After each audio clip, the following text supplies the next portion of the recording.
tokoh masyarakat adat Kalimantan Timur sangat antusias dan mendukung penuh pembangunan IKN.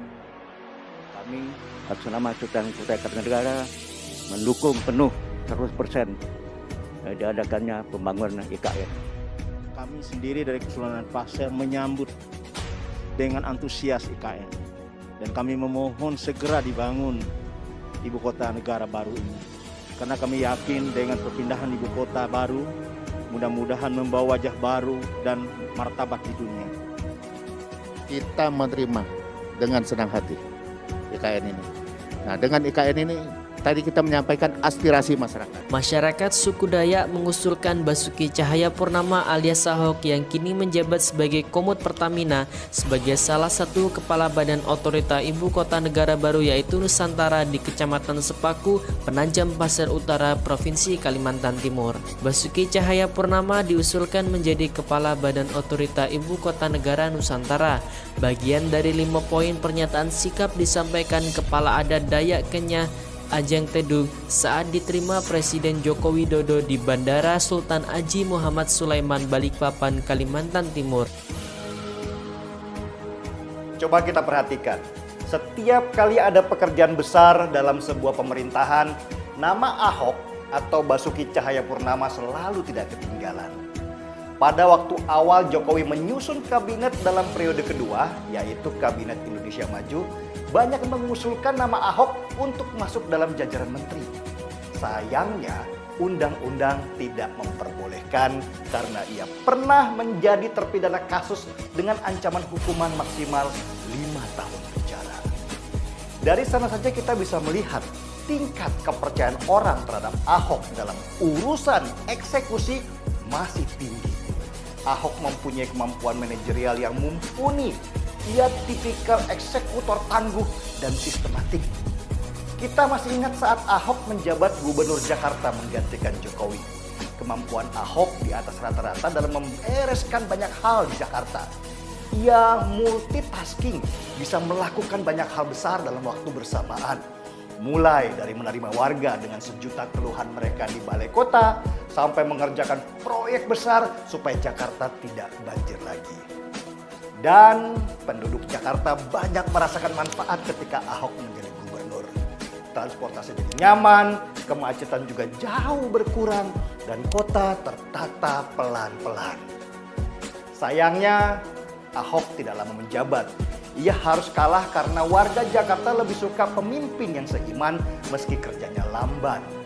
Jakarta pun kembali seperti semula, malah lebih parah karena hanya dijadikan panggung pencitraan.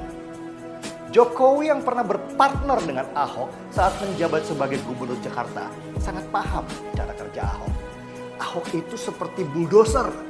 Ketika ia punya tujuan, ia tidak peduli dengan banyaknya penghalang. Semua yang ada di depan dihantam. Dia punya target jelas kapan pekerjaan itu harus selesai. Ahok memang bukan politikus. Ia tidak mampu kompromi dan tarik ulur dengan sekitarnya. Ibarat main layang-layang, Ahok tidak pernah mengulur benangnya. Dia tipikal pemain yang suka menarik dengan cepat dan keras. Itulah kenapa layangnya cepat putus. Menempatkan Ahok pada tempat yang salah jelas akan menimbulkan keributan. Tapi jika tempatnya benar, Ahok bisa menjadi sebuah mercusuar.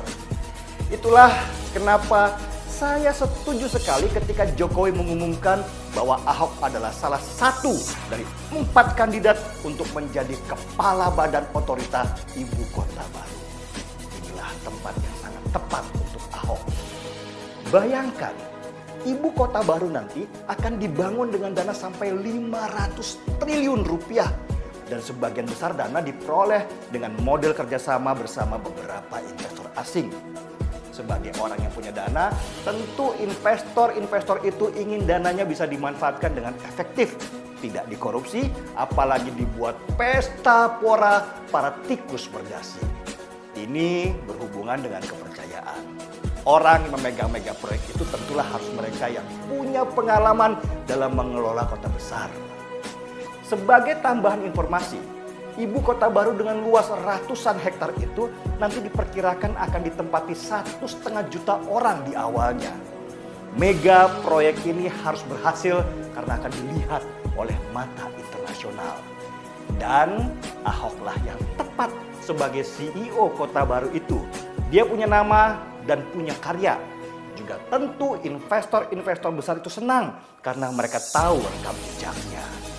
Ahok bisa menggabungkan investor luar dan investor lokal supaya bersama-sama mewujudkan ibu kota baru dengan progres yang sesuai jadwal.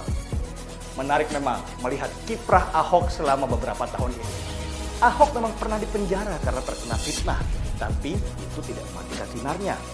Bahkan sesudah keluar dari penjara, ia mendapat banyak tawaran kerja. Dan Ahok menerima tawaran yang paling berkesan, menjadi komisaris utama BUMN raksasa, yaitu Pertamina. Ahok adalah bukti dari sebuah kalimat yang mengatakan emas, meski berada di tengah tumpukan sampah, ia tetap emas. Yang benci Ahok akan semakin benci, karena dulu niat mereka memenjarakan Ahok memang untuk membunuh namanya. Tapi sayang, Tuhan punya kehendak yang berbeda. Kelompok 212 tetap sibuk mencari nasi bungkus dengan demo di mana-mana, sedang Ahok namanya sudah kemana-mana.